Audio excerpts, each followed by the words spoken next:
Hello बच्चों, जैसे कि बहुत सारे बच्चे का एक क्वेरी था कि सर पजल के ऊपर back to back type by type puzzle का वीडियो लेकर आइए ताकि हम लोग कॉन्सेप्ट को क्लियर कर सके। क्या कि अभी बहुत सारा बैंकिंग एग्जाम होने वाला है, ठीक है। और अभी जब फिलहाल आप देखोगे कि SBI क्लर्क का एग्जाम चल रहा है तो बहुत सारे मेरे बच्चे ऐसे हैं कि कल ही उससे पूछे कि नंबर ऑफ क्वेश्चंस कितना अटेम्प्ट हुआ था। किसी ने 83 बोला, किसी ने 91 तक बोल दिया है फॉर एविजन का स्टूडेंट, ठीक है। बहुत सारे हम देखते हैं कि बहुत सारे बच्चे में ये डाउट होता है कि सर इस इंस्टीट्यूट में इतना हुआ, इस इंस्टीट्यूट में इतना हुआ, तो इस पर आप लोग मत जाओ, ठीक है। कि जो वाजिब रिजल्ट होता है, ठीक है, तो मान के चलो कि पूरा हिंदुस्तान में लगभग 1 से लेकर 1.5 लाख इंस्टीट्यूट है फॉर कॉम्पिटेटिव एग्जाम के लिए, ठीक है। और कोई इंस्टीट्यूट बोले कितना हम रिजल्ट कर दिए हैं तो वो हंसने के बात होता है। एविजन इंस्टीट्यूट में जो बोला जा रहा है वो जेन्युइन है और हम लोग स्टूडेंट से हमेशा डाटा लेके ही बोलते हैं। तो प्राय जितने भी स्टूडेंट, लगभग हमारे एविजन का स्टूडेंट लगभग 40 से 50 स्टूडेंट SBI क्लर्क के एग्जाम देने के लिए, तो मैक्सिमम बच्चे का जो आ रहा है वो मोर देन 71 अटेम्प्ट कर रहा है, मैक्सिमम 71 अटेम्प्ट कर रहा है। हमारे जितने भी फैकल्टी मेंबर है बहुत इस पर मेहनत किए हैं, जैसे हम हैं, उसके साथ विश्वजीत सर है, उसके बाद देखोगे कि मैथ के लिए रूपा मैम है और इंग्लिश के लिए सरोज सर और रिचा मैम। बहुत हम लोग मेहनत करके ये रिजल्ट दिला रहे हैं, ठीक है। जिसमें से एक यूनिक बच्चा था, ठीक है, वो बच्चा का 91 अटेम्प्ट किया, 91।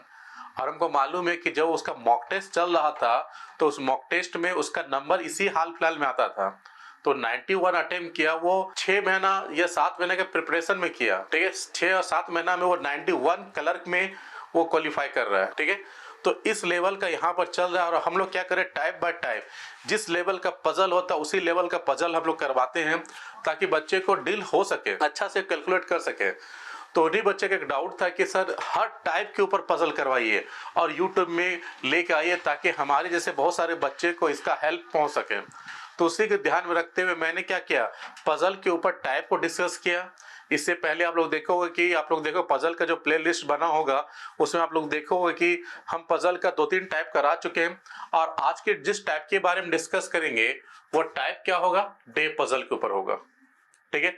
और ये निश्चित है कि क्लर्क लेवल का या PO लेवल में इस तरह क्वेश्चन पूछे जाते हैं। हाँ, बार बार पूछ रहे हैं कि हाँ क्वेश्चंस आपको इजी लगेगा, कभी मॉडरेट लगेगा, कभी डिफिकल्टी लेवल लगेगा। लेकिन अगर आपका भी कुछ क्वेश्चंस होता है तो हमारे पास निश्चित लेकर आइए, हम उसको डील करना सिखाएंगे आपको, ठीक है। तो चलिए इस पजल को हम लोग डिस्कस करते हैं। तो जैसे कि ये जो पजल है, पहले पजल को देखें कि पजल को डे पजल किस रूप से कहेंगे।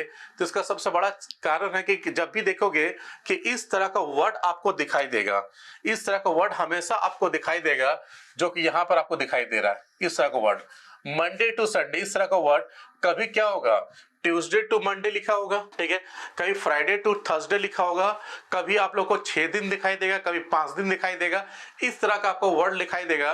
तो हमेशा याद रखेंगे कि इस तरह का पजल को हम लोग क्या बोलेंगे, डे पजल बोलेंगे। क्या बोलेंगे हम लोग, डे पजल बोलेंगे, इस तरह का मैंने पजल को, ठीक है। तो मन में प्रश्न उठता है कि डे पजल को हम किस बेस पर बनाए ताकि कम से कम समय में हम इसको ब्रेक कर सके, ठीक है।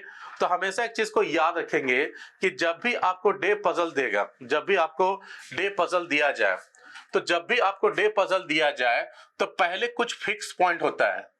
वो फिक्स पॉइंट क्या होता है, तो पहले आप क्या करो, डे को लिख दो, ठीक है।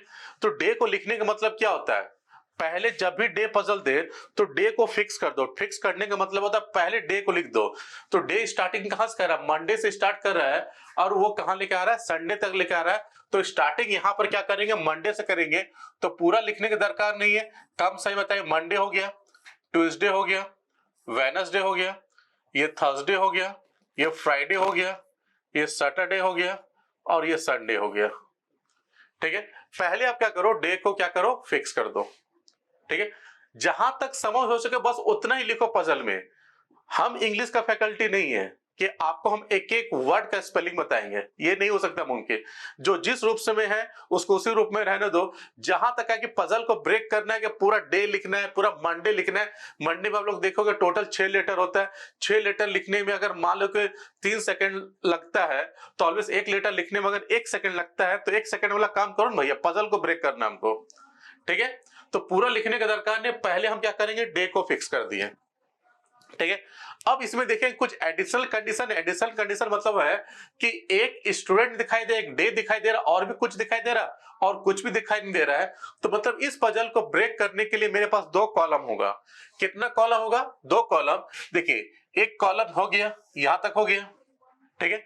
नेक्स्ट जो कॉलम होगा हमेशा यह, अब ये सब कॉलम किस लिए लिए हैं? तो हमेशा याद रखेंगे कि जो डे पजल होता है कि इसमें लॉजिक आपका आएगा ही, लॉजिक डेफिनेट आपके पास आएगा ही। तो उस लॉजिक को ब्रेक करने के लिए, जैसे हमको कहीं पर जाना है, तो हमको कहीं पर जाना, मान लो कि हमको ये दार्जिलिंग जाना है, तो केवल वहां पर खाली टी शर्ट लेके जाएंगे तो क्या हम वहां रह पाएंगे इस मौसम में? अभी कितना भयानक ये पड़ा हुआ है, ठंड पड़ा है। तो तुम सोचो अगर हमको दार्जिलिंग जाना है तो दार्जिलिंग जैसा प्रिपरेशन करना पड़ेगा, एकदम कोट एकदम पहन के जाना पड़ेगा, एकदम जैकेट वगैरह पहन के जाना पड़ेगा ताकि गर्म रख सके कि नहीं। तो जिस तरह का पजल है उसमें उसी तरह का लॉजिक लगाना ही पड़ेगा। तो हमेशा याद कर रखेंगे कि जब भी आपको डे पजल दे तो मिनिमम 2 डायग्राम को बनाओ, और मैक्सिमम जो होगा वो 3 से 4 डायग्राम तक जाओ, ये हमेशा, ठीक है। तो मिनिमम 2 डायग्राम पर, मैक्सिमम कितना होगा? 4 डायग्राम पर जाना है, ठीक है। जैसे कि ये पजल है, ठीक है, तो जैसे कि इसमें के मिनिमम हमको कितना तक जाना है? 2 डायग्राम तक जाना है, मतलब एक डायग्राम हो गया। देखिए ये वाला डायग्राम क्या हो गया? एक हो गया, ठीक है। अब देखेंगे ये वाला डायग्राम क्या हो गया? 2 हो गया। ये वाला डायग्राम क्या हो गया? 3 हो गया। और ये वाला डायग्राम क्या हो गया? 4 हो गया।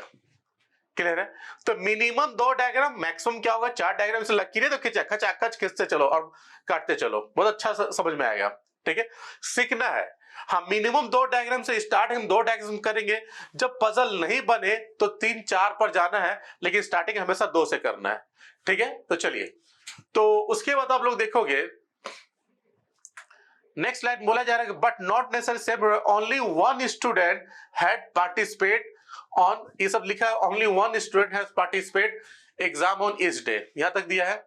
There are more than 3 student have practical exam after A, मतलब ए के बाद कितना होगा? कितना जन होगा? तो देखिए ए के बाद जो होगा 3 से ज्यादा होगा। तो 3 से ज्यादा कितना हो सकता है? 3 नहीं, 3 से ज्यादा होगा। मतलब ए के बाद या तो मेरे पास देखो, एक अगर पुटअप करेंगे तो ए के नीचे या तो मेरे पास देखेंगे कि 3 से ज्यादा, या तो 4 होगा। एक पुटअप करेंगे तो बोले या तो मेरे पास कितना होगा? 5 होगा। या तो एक को पुटअप करेंगे तो एक के नीचे कितना जन होगा? 6 जन होगा, ठीक है। 3 से ज्यादा होना चाहिए। अब एक के बाद तो 7 जन तो हो नहीं सकता, क्योंकि 7 ही दिन होता है, ठीक है।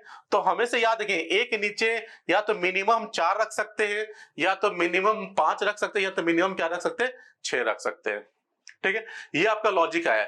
ये लॉजिक कैसे आया? जो इस लाइन से यहां लिखा है, क्या बोला जा रहा है? देयर आर, यहां देखिए, देयर आर, ये वाला line, there are more than 3 student have practical exam after A, मतलब ए के बाद मैक्स मोर देन, मतलब 3 से ज्यादा जन होगा, ठीक है।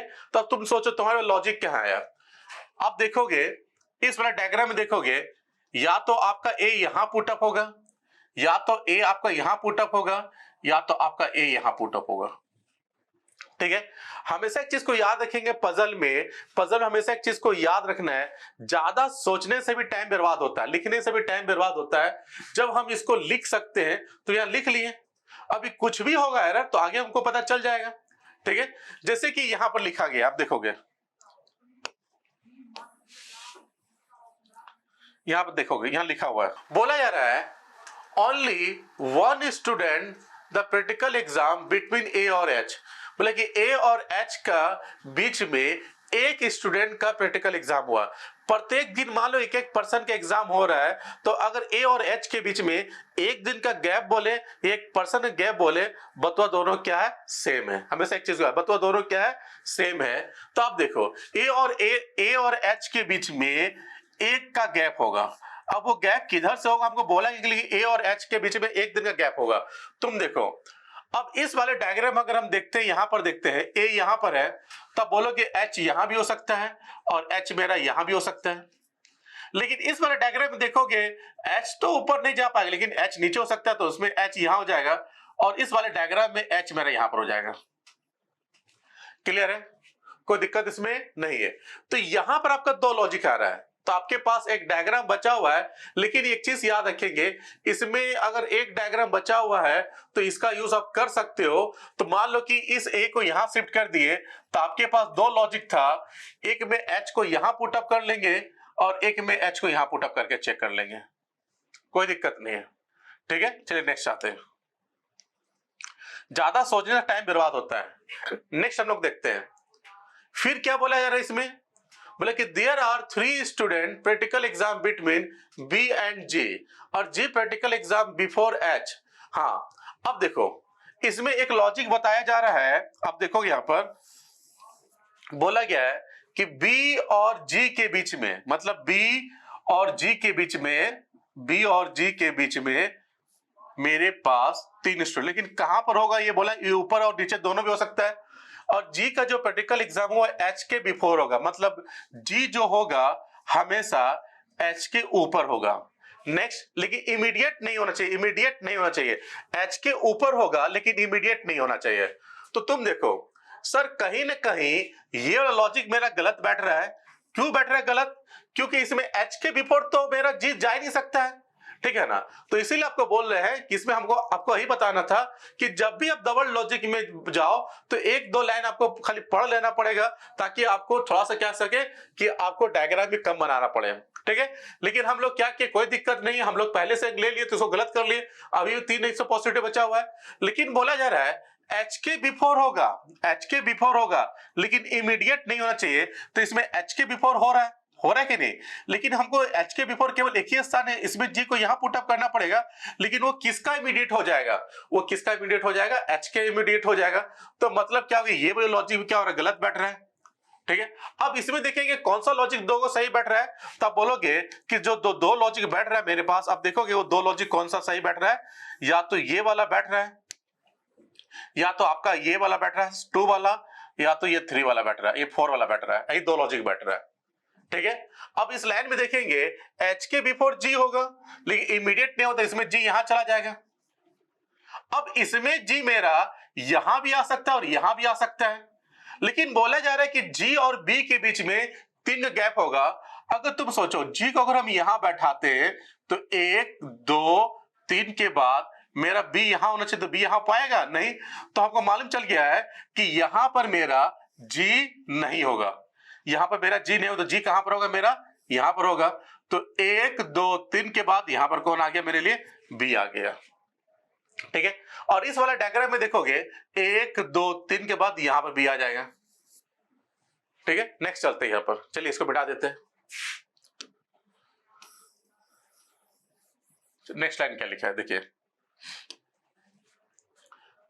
बोला जा रहा है इसमें, हाँ, there are 3 student have the practical exam between D और ई, मतलब बोला कि डी और ई के बीच में 3 एग्जाम हुआ है, who does not have the exam last day. मतलब इसमें बोला जा रहा है कि देखो इसमें मतलब क्या हो रहा है, बोला कि डी और ई के बीच में 3 जन होगा, डी और ई के बीच में 3 जन होगा, लेकिन ई का जो एग्जाम होगा वो लास्ट डे नहीं होगा,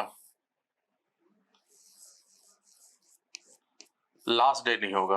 मतलब हु हमेशा देखिए, हु जो होता है हमेशा ई को डिनोट कर रहा है, ठीक है। यहां देखिएगा, तो डी और ई के बीच में मेरा कितना एग्जाम होगा, तो बोलेंगे डी और ई के बीच में मेरा 3 एग्जाम होगा, और ई हमेशा लास्ट डे नहीं होगा। तो यहां देख लेते हैं, इस वाला डायग्राम में देखोगे, इस वाला डायग्राम में मेरा एक यहां पर अगर मान लेते यहां लेते हैं तो 1 2 3, मतलब यहां नहीं होगा, अगर यहां लेंगे ना तो ऊपर सो पाएगा, और यहां तो नीचे रह पाएगा। मतलब इस डायग्राम में डी और ई मेरा बैठ नहीं सकता है, तो बैठ बस इसमें सकता है कि नहीं, वो लॉजिक यहां दिखाई दे रहा है। तो आप बोलोगे कि डी और ई के बीच में मेरा 3 होगा, लेकिन ई जो लास्ट डे में नहीं होता, ई यहां चला जाएगा, और यहां क्या हो जाएगा मेरे लिए, डी चला जाएगा। इसमें सभी लेटर बैठ चुका है, मिसिंग लेटर क्या दिखाई दे रहा है, तो अब तक एल नहीं बैठा है, तो इस एल को यहां बैठा देंगे, और ये पजल बन के क्या होगा, ब्रेक हो जाएगा आपका, ठीक है। तो इसी को आपको क्या करना है, फास्टली आपको ब्रेक करना होगा, ठीक है। हाँ, ज्यादा सोचोगे कॉम्प्लिकेटेड होगा आपको, जहां सोचना है वहां सोचो, लेकिन इस तरह के पजल में आप नंबर ऑफ डायग्राम ज्यादा लिखो फटाफट, टाइम एकदम बर्बाद नहीं होगा। इसका स्पीड जितना रखोगे, ज्यादा सोचने से टाइम बर्बाद होता है। ठीक है, तो जब भी इस तरह का पजल आपके सामने आए तो बनाने का फॉर्मेट बताएं।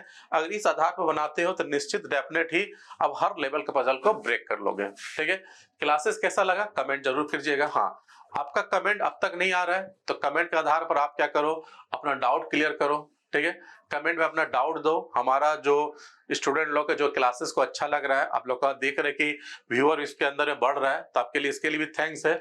लेकिन हाँ, आपका कमेंट जरूर आना चाहिए। क्या कमेंट आओगे तो थोड़ा सा हम लोग भी क्या मिलेगा, हम भी इसको क्या करेंगे, बड़ा इच्छा से मोटिवेट होकर आपका नया नया तरह का पजल बनाएंगे, तो आपको भी अच्छा लगेगा।